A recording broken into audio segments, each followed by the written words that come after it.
तो चलिए मार्केट्स की हो गई है शुरुआत और हमारे एक्सपर्ट से समझने की कोशिश करते हैं कहां पर है उनकी नज़र मार्केट खुलने के बाद। हमारे साथ हरीश और साथ ही साथ प्रदीप जुड़े हुए हैं। और हरीश, क्यों ना आप शुरुआत करें, बताइए मार्केट के बाद कौन से काउंटर्स हैं आपके रेडार पे? बिल्कुल, अगर देखा जाए, देखिए मुझे लग रहा है कि यहाँ पे एशियन पेंट्स एक अच्छा स्टॉक रहेगा। जिस तरीके से कंसोलिडेशन से बाहर निकलते हुए नजर आ रहा है, एशियन पेंट्स में एक बाय का रिकमेंडेशन रहेगा करंट लेवल से भी। और ऊपर की ओर लग रहा है कि स्टॉक प्राइस जो है 2950 तक जा सकता है, तो करंट लेवल से बाय करने की राय रहेगी एशियन पेंट्स में।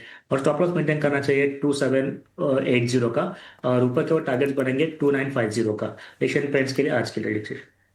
ऑलराइट, तो चलिए एशियन पेंट्स यहाँ पर आप खरीदारी कर सकते हैं। देखिए आज ऐसे बाजार में भी स्टॉक में लगभग 1.5% की तेजी है। यहाँ पर खरीदारी की राय हरीश की तरफ से। पर प्रदीप, आपकी नज़र कहाँ पर है? Hi, good morning. Morning. MTR technologies limited, मुझे लगता है कि करेंट जोन से बाय करना चाहिए। यहाँ पे एक मोमेंटम अभी भी आना बाकी है। करेंट जोन से बाय करने का सलाह रहेगा। और जिस तरीके से तेजी चल रहा है, इसमें पहला टारगेट रहेगा ऑलमोस्ट 2655 एंड सेकंड टारगेट रहेगा 2720। और एक स्ट्रिक्टली स्टॉप लॉस हमें 2540 के आसपास मेंटेन करने का सलाह रहेगा। और इनफैक्ट 2720 के ऊपर अगर सस्टेन करता है स्टॉक, मुझे लगता है कि उसके बाद आपको 2800 तक भी जाने के लिए हाई पोटेंशियल है इसमें। जिस तरीके के वॉल्यूम आ रहा है, मुझे लगता है कि करंट जोन से बाय करना चाहिए। 4-5 दिन का व्यू लेके चलिए। ऑलराइट, तो एमटार टेक 4 से 5 दिन का यहाँ पर आप व्यू लेके चलिए। वॉल्यूम्स काफ़ी स्ट्रांग लग रहे हैं, 4% की तेज़ी ऑलरेडी ये काउंटर दिखा रहा है। बट जी हाँ, आज का स्टार परफॉर्मर बन चुका है वोडाफोन आइडिया, क्योंकि यहाँ पर जो पॉजिटिव खबर आई है, कुछ सालों के लिए जो है उनके एजीआर अकाउंट्स फ्रीज किए गए हैं। एक रकम उनको बोला है कि उनको सालाना आधार पर जो है वो चुकानी पड़ेगी, और उसके लिए देखिए 8% का उछाल यहाँ पे। हालांकि इंडस टावर में भी लगभग 5-5.5% की तेजी हुई थी, बट अब वो थोड़ा सा गिरावट का शिकार हो रहा है। फिलहाल जो है लगभग 3.5 अंकों की ही तेजी है। ये काउंटर्स में तो जोश है ही, बट आज देखिए BHEL, BEL जैसे काउंटर्स जिनमें ऑर्डर इनफ्लो की बहुत अच्छी खबरें थी, यहाँ पर एक्शन है। और जिस तरीके से क्रूड में उछाल आया है, ONGC भी उसके लिए रिएक्ट जरूर कर रहा है। पर BEL पर एक बार हरीश, आपका व्यू, क्योंकि लगातार हम उस काउंटर की चर्चा भी कर रहे हैं और कल तो एक नए ऑर्डर इनफ्लो की भी खबर आई है। स्टॉक 425 के आसपास तो ऑलरेडी है। कल हमारे एक एक्सपर्ट ने 425 के टारगेट्स दिए थे, बट यहाँ से कैसे लग रही है आपको चाल? बिल्कुल, अगर देखा जाए तो देखिए पूरा डिफेंस पैक में अगर प्रीफर पिक है हमारा तो BEL ही रहेगा। क्योंकि जिस तरीके से हमने नीचे लेवल से रिकवरी देखने मिल रहा है, हर डिप में हमने देखा हुआ है कि स्टॉक प्राइस वॉल्यूम के साथ रिकवरी देखने मिलता है। तो मुझे लग रहा है कि यहाँ पे भी अभी भी पोटेंशियल है। शॉर्ट टर्म के हिसाब से अगर बात करते हैं तो 430 के आसपास एक छोटा सा रेजिस्टेंस है। हो सकता है कि थोड़ा कंसोलिडेट कर सकता है इस लेवल्स पे आसपास। लेकिन अगर 430 का लेवल अगर क्रॉस कर जाता है, मुझे लग रहा है कि एक अच्छे रैली देखने मिल सकती है वापस BEL में, जो ऊपर केवल 450 से 470 लेवल तक भी जाने की ज्यादा क्षमता रखता है। तो ओवरऑल मुझे लग रहा है कि बाय ऑन डिप्स का स्ट्रैटेजी के साथ चलना चाहिए। आज के ट्रेडिंग सेशन में थोड़ा बहुत रेजिस्टेंस के पास पहुंच चुका है स्टॉक, तो मुझे लग रहा है कि थोड़ा वेट करे। अगर डिप मिलता है तो बिल्कुल बाय करने की राय रहेगी BEL में। मिलता है तो यहाँ पर बाई करने की सलाह है। एक स्टॉक है जहाँ पे शुरुआती कारोबार में ही शॉर्ट्स बनते दिख रहे हैं, गोदरेज प्रॉपर्टीज 1.5% नीचे है डेरिवेटिव में, करीब 270 के नीचे ट्रेड कर रहा है गोदरेज प्रॉपर्टीज में। यहाँ पर प्रदीप जी क्या राय है? देखिए, जिनके पास पोजीशन है, मुझे लगता है कि आपको बने रहना चाहिए एज ए इन्वेस्टर्स। लेकिन शॉर्ट टर्म में इसका ट्रेंड जो है खराब हो रहा है, और मुझे लगता है कि ये शॉर्ट सेलिंग थोड़ा और कंटिन्यू होगा। 2130 एंड 2000 तक जाने के लिए रेडी हो रहा है। यहाँ पे क्लियर कट शॉर्ट भी हम करके जा सकते हैं with A stop loss of 2090 with A target of 2000। Okay, तो ये रहा है गोदरेज प्रॉपर्टीज को लेकर। अगर लंबी अवधि का नजरिया है तो आप यहाँ पे बने रह सकते हैं। चलिए बजाज होल्डिंग्स को लेकर एक राय ले लेते हैं, क्योंकि आज यहाँ पे ओपन इंटरेस्ट में काफ़ी बढ़ोतरी शुरुआती कारोबार में दिख रही है। हरीश जी क्या राय है बजाज होल्डिंग्स को लेकर?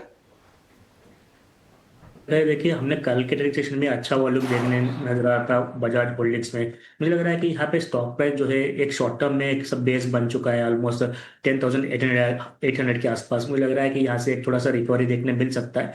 तो शॉर्ट टर्म के हिसाब से मुझे लग रहा है कि एक पुल बैक जो है 12,000 के 500 तक एक्सपेक्ट कर सकते हैं, जो कि 200 डे मूविंग एवरेज के आसपास है। तो शॉर्ट टर्म के नजरिए से मुझे लग रहा है कि एक बाइंग अपॉर्चुनिटी बन सकती है इस स्टॉक में। तो करंट लेवल्स पे भी बाई किया जा सकता है, अभी भी रिस्क बहुत बहुत फेवरेबल है। है, जहाँ पे 10,850 का स्टॉप लॉस मेंटेन करना चाहिए। ऊपर के और टारगेट्स बनेंगे, पहले का टारगेट 12,000 का, उसके ऊपर निकलता है तो 12,000 350 का। तो ये दो स्टॉक लेवल्स के लिए मुझे लग रहा है कि एक बाइंग अपॉर्चुनिटी बन सकती है बजाज होल्डिंग में। ओके, तो ये बजाज होल्डिंग्स को लेकर आए हैं। स्विगी में आज फिर से ओपन इंटरेस्ट भी काफ़ी ज़्यादा है और शुरुआत भी कमजोरी के साथ हुई है, हालांकि ऑलरेडी ये काफ़ी कमज़ोर हुआ है। प्रदीप जी, और वीकनेस के संकेत दिख रहे हैं क्या स्विगी में? देखिए, ओवरऑल काउंटर तो मुझे अच्छा लगता है, लेकिन लास्ट वीक भी हमने डिस्कशन किया था, बताया था कि ये स्टॉक एक बार 340 345 तक आ सकता है, 350 आ ही गया है। अभी भी सपोर्ट नहीं है। मुझे लगता है कि सपोर्ट अगर ढूंढना है तो एटलीस्ट 325 330 तक तो ये मिनिमम आ सकता है, क्योंकि जिस तरीके से लास्ट 1-2 हफ्ते से ट्रेंड खराब हुआ है, वेट करना चाहिए। अगर लॉन्ग टर्म भी हुआ है तो बने रहिए, लेकिन शॉर्ट टर्म में अभी भी हाथ लगाना नहीं चाहिए। जिस तरीके से ये 375 370 को ब्रेक किया है, जब तक फिर से 370 के ऊपर सस्टेन नहीं होगा ना, मोमेंटम नहीं पकड़ेगा। सो फिलहाल अभी तो अवॉइड करने का ही सलाह रहेगा।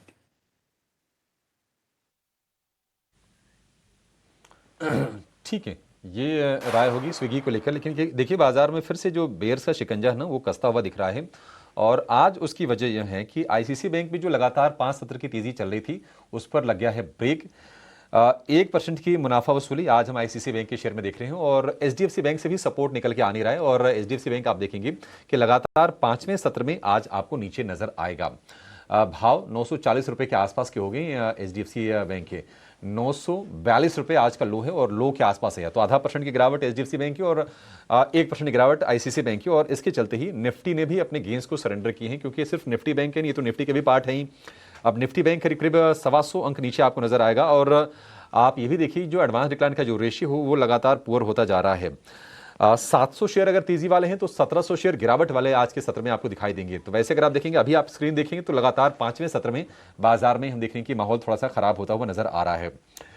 डिफेंस में थोड़ी बहुत बाइंग है, ऑयल एंड गैस में थोड़ी बहुत बाइंग है। बीएलए करीब 1% ऊपर आपको नजर आएगा। इसके अलावा गार्डनर नीच जैसे शेयर भी कुछ चल रहे हैं।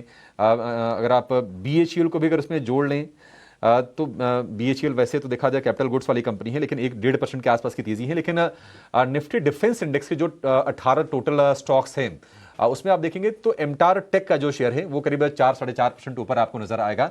तो डिफेंस में थोड़ी बहुत बाइंग है ऑर्डर के दम पर। लेकिन बाकी अगर आप देखेंगे तो बाजार का जो मोमेंटम है, वो फिर से वीक होता हुआ नजर निश्चित तौर पर आ रहा है। एक राय ले लेते हैं जरा आईसीसी बैंक के शेयर को लेकर, क्योंकि बाजार में आज चूंकि वेटेज इसका ज्यादा है। अगर आप देखेंगे करीब करीब 10-11% के आसपास का वेटेज है निफ्टी में आईसीसी बैंक का, तो इसके चलते फॉल आज आ रहा है। राय आपकी इसको लेकर प्रदीप जी क्या होगी? अभिषेक सर, इससे ज्यादा नीचे नहीं आएगा आईसीआईसीआई बैंक। मुझे लगता है कि अगर हम ट्रेंड को देखेंगे 2022 से लगातार आज तक कभी भी आईसीआईसीआई बैंक ने अपने वीकली जो मूविंग एवरेज प्राइस है उसके नीचे क्लोजिंग नहीं दिया है। रिसेंटली ऑलमोस्ट 1350 के आसपास एक सपोर्ट था, वहां पे सपोर्ट लिया, फिर से बाउंस बैक हमने देखा। अभी आज थोड़ा नीचे है, हो सकता है कि आपको 1405 1400 के आसपास भी आपको देखने को मिले। मतलब वो सिचुएशन में एक बार आपको 1390 तक भी मिल सकता है, बट आई डोंट थिंक इसके नीचे आईसीआईसीआई बैंक भी आप हमको मिलेंगे, ऐसा मैं नहीं देख पा रहा हूँ। बहुत ही बढ़िया सपोर्ट है। फिर से आपको ICICI bank 1470 and all time high पे आपको आते हुए बिल्कुल दिखाई देंगे। तो बिल्कुल जिनके पास है आप बने रहिए, एंड थोड़ा नीचे आ रहा है, ये बाइंग अपॉर्चुनिटी है। ठीक है, बाइंग अपॉर्चुनिटी है आईसीसी बैंक। निफ्टी बैंक में देखेंगे तो एचडीएफसी बैंक के बाद सबसे ज़्यादा वेटेज इसी का है। और निफ्टी की बात करें तो उसमें करीब 5% के 6% के आसपास का वेटेज होना चाहिए आईसीसी बैंक का। इस पर आप नज़र बना के चलिएगा। प्रदीप को लगता नहीं कि यहाँ से ज़्यादा फॉल आएगा। लेकिन निफ्टी आप देखिए करीब 30 अंक नीचे आपको नजर आएगा। और निफ्टी बैंक की जो गिरावट है बढ़ के हो गई है करीब करीब 200 अंकों के आसपास की, तो वहां पर फॉल आ रहा है।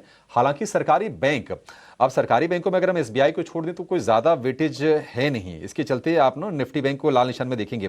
अदरवाइज अभी भी आप देखेंगे जो पिक्चर है ना शेयरों की संख्या के लिहाज से, वो तेजी वाले शेयर आपको ज्यादा नजर आएंगे। एसबीआई बिल्कुल 1000 रुपए पर खड़ा है शेयर, करीब आधे % के आसपास के गेंस एसबीआई में है। और पीएनबी बीओबी में हम देख रहे हैं कि करीब करीब 0.25% के आसपास की तेजी पर आज के सत्र में आपको कारोबार होता हुआ नजर आएगा। कल के सत्र में हम देख रहे थे कि